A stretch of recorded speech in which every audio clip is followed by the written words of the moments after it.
Hello and welcome to Cultural Communion. My name is Percil-Mercieca, CEO and founder of KDPM Equity Institute and founder of Kofa AI, an AI-powered and human-supported mentorship and coaching platform rooted in ancestral leadership, cultural leadership, neuroscience, and emotional intelligence. And today we are here bringing you local perspectives as well as global insights from the inaugural AI Global South Summit right here at home in St. Lucia.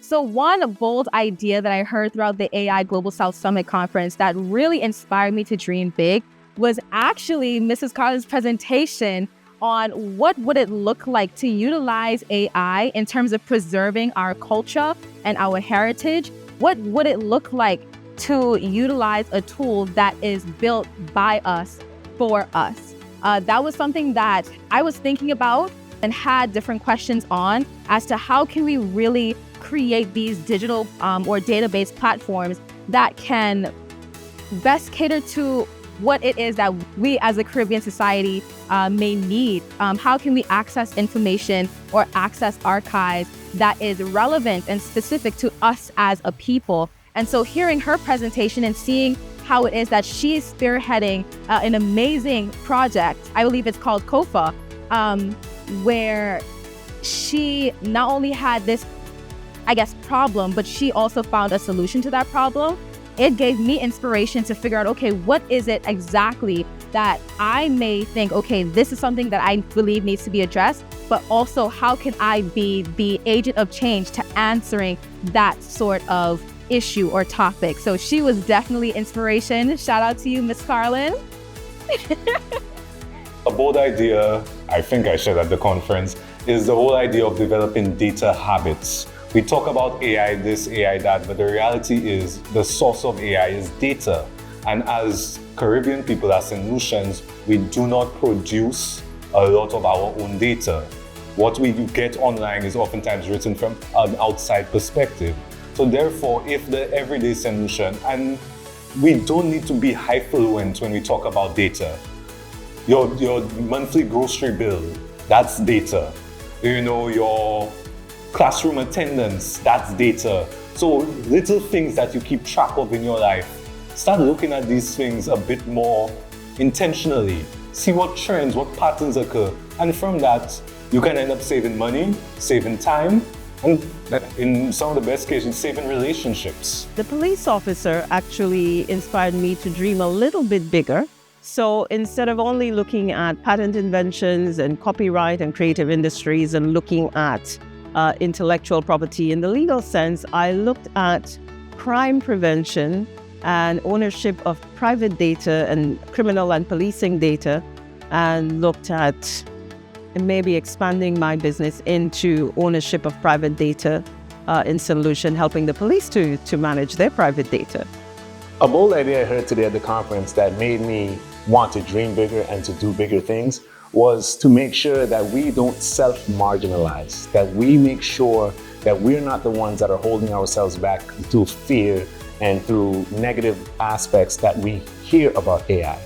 AI is a tool, and like I said earlier, it's a tool can be used for building or destruction. And we, being the stewards of holding that tool, we can make the difference and say that we're going to build a better, not only our own country, but a Caribbean nation. So that's definitely one of the messages I heard today that inspired me to do more. The idea that really inspired me and to dream is the idea of being able to travel through time, to be able to bridge that gap where through AI and of course creativity, I can maybe walk in the steps of my great-great-great-grandmother and see what life was in St. Lucia. Walk in the future, in the steps of those to come, and have an idea as to what may be. And that will then help me to be able to better understand my role in this chain and hopefully make decisions and thoughts and actions that will help with that development. Well, the principal idea that I had today was that unless we are more active in taking advantage of AI, we will remain in the back and not benefit from it. So we need to be assertive. We have the intellectual capacity in our countries to go out there and be with the movers and shakers. We can't be left behind. A bold idea or a reminder, I would say, that was given at the conference today from one of the presenters. He reminded us of the idea that Sir Arthur Lewis shared, which was that education requires a lot of resources, but the lack of education is going to be far greater on the economy. So that was something that really resonated to me, and especially sitting in the AI conference, in as much as I may be a layman in terms of AI, one of the things that I realized from a global governance perspective is that in the global south, there is a divide in terms of access to the various technologies as opposed to the global north. And one of the things that we do not want to end up with is having AI move at such an accelerated rate that we are not able to catch up with it in the global south, and that creates more inequality, more inequity between the global north and the global south. Today, I heard one of our panelists talk about how we always think about development as being a purely economic thing. We think this country is going to become more developed, which just means that our GDP is going to become higher. But then they spoke about how we have to develop our people, we have to develop our imagination, we have to develop our values. And that once we focus on individual people, on the culture and the society that we live in, then the economic gains will follow. So that really changed my perspective on how I look at my country, St. Lucia, as a small island developing state. We're a nation of people, not just an economy, not just tourism, but we are people who are creative, we're inventive, we're intelligent, and we have to work on it from the very beginning of our lives. So today I've learned that everyone is a developer.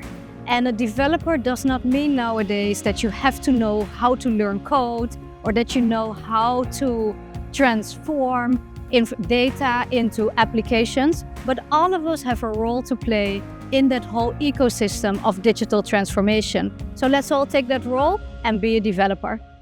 A bold idea I share at the conference is basically that artificial intelligence is just a tool that we can use to increase our productivity. And whatever we want to do, we must make sure that we are in charge of the technology and the technology is not in charge of us.